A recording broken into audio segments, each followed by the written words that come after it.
Regresamos con argumentos. Gracias por estar en sintonía a través de la señal de Globovisión. Seguimos en vivo conversando con el analista financiero José Ignacio Guarino. Estábamos revisando la situación en los restaurantes, igual en los supermercados. Tú nos comentabas que también es parte de esa realidad de manejar negocios que quizás muchas personas desconocen. Y en cuanto a esas cifras, también tenemos por allí algunas cifras oficiales del Índice Nacional de Precios al Consumidor, del INPC, publicadas por el Banco Central de Venezuela, que señalan que hubo una desaceleración en los precios. ¿Cómo podemos entenderlo? A una tasa anualizada de 3 dígitos al cerrar abril en 436.3%, solo en enero de este año hubo una importante variación de 42.1%, la más alta de los últimos años según estas cifras publicadas por el BCB. Es que sin duda tú puedes interpretar que baje la inflación es porque no hay consumo, porque la producción sigue siendo la misma, que hace que haya inflación, que haya una presión constante sobre los bienes y servicios y estos no sean satisfechos por la oferta. Pero si no hay demanda, obviamente que el índice de precios va a caer. Y la idea no la terminé en el corte pasado sobre la regresividad y la progresividad de los impuestos en Venezuela. El impuesto sobre la renta es el único que pagamos los venezolanos con base en los que más ingresos tienen. El resto lo pagamos por igual. Por ende, si tú mantienes el IVA como está, si tú mantienes el IGTF, etcétera, cada vez vamos a tener menos disponibilidad en el bolsillo para consumir. Y eso hay que estudiarlo. ¿Qué veo yo? Sí, que había un clima y tiene que mantenerse de optimismo, porque nuestro camarógrafo, el que tengo detrás de mí, tiene un emprendimiento, tiene 3 trabajos y producto de ese emprendimiento ha podido subsistir. O sea, no podemos sumirnos que la crisis Venezuela se acabó, no, porque aquí estamos todavía. Claro, y todo depende también de esa capacidad de resiliencia y de reinventiva del venezolano. Que quizá no todos pueden hacerlo, porque hay gente que dice, bueno, Rosa, pero ayúdanos, necesitamos herramientas, ¿qué podemos hacer? ¿Cómo podemos lograr prosperar con un emprendimiento en situaciones tan adversas como esta? Totalmente, y es válido. Todas las opciones, por eso que tú dijiste al inicio también de la conversación, la economía no es una ciencia exacta, también lo hemos hablado varias veces, es una ciencia que depende del comportamiento humano, de las emociones. Si yo me siento hoy terriblemente derrumbado por las noticias que estoy viendo, porque veo que los negocios están cerrando nuevamente, ¿cuál va a ser mi percepción cuando salga a la calle? Oye, el optimismo no va a ser lo que reina en mi mente, ni en mi conducta.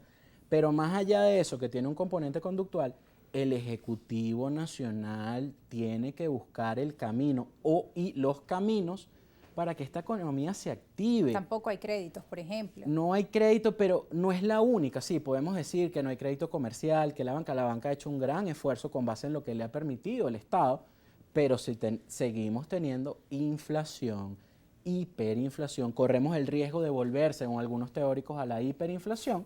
¿Cómo vamos a tener crédito o hasta dónde puede llegar el crédito? Claro.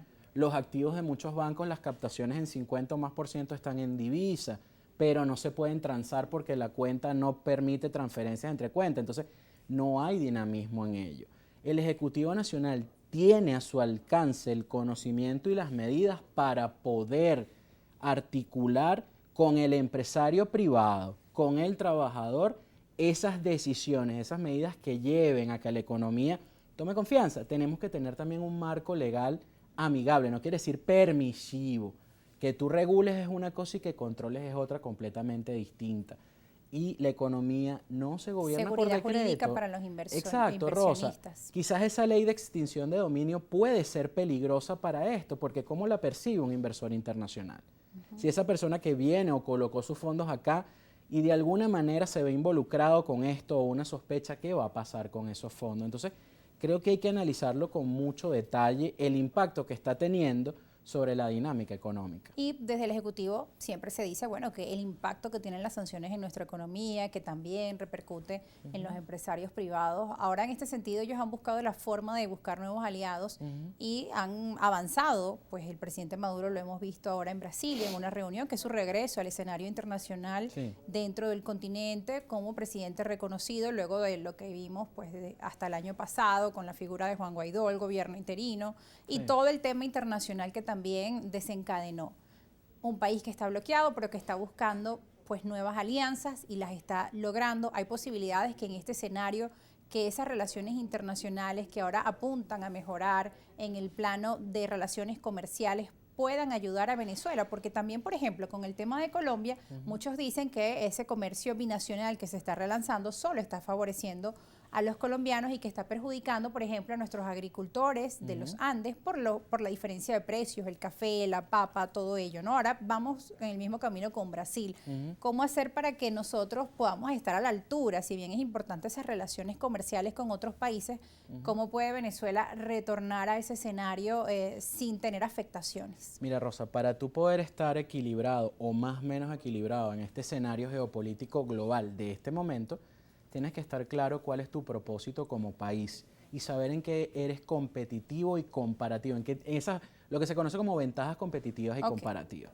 Si nosotros no estamos claros de eso, obviamente el comercio binacional con cualquiera, la otra contraparte va a ganar, porque los productos, por supuesto, tienen prácticas de gobierno corporativo que faltan o que carecemos la mayoría de las empresas en Venezuela, tienen planes estratégicos, planes operativos, o sea, tienen un camino desarrollado, tienen planificación estratégica, planificación prospectiva, que el escenario venezolano no ha permitido en la mayoría de los casos al empresario privado en Venezuela. El empresario privado no, porque muchas de estas empresas se cotizan en bolsa y se hacen públicas, ¿no?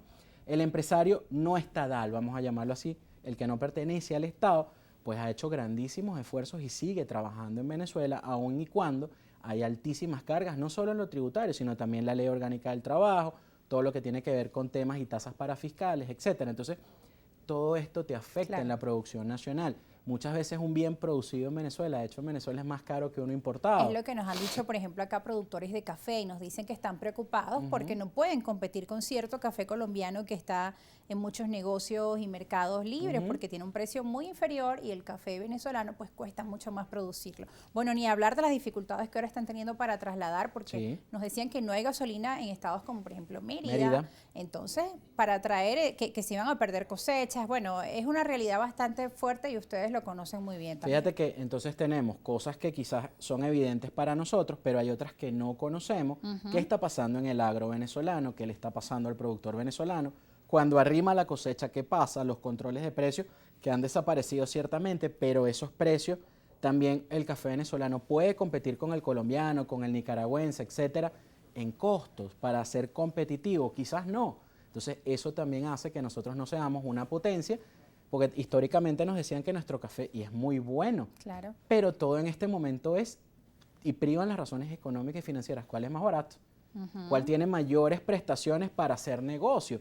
Entonces, claro, nos puede gustar mucho nuestro café venezolano, pero si vamos a un negocio y el colombiano está mucho más económico, ahora todo el mundo está pensando en lo que tratar de comprar la mayor cantidad de productos priva posible. Lo económico, las decisiones financieras y lo que tú decías antes de entrar al programa. Ya a tu chamo le están dando educación financiera en el colegio. ¿Por qué? Porque todo cambió.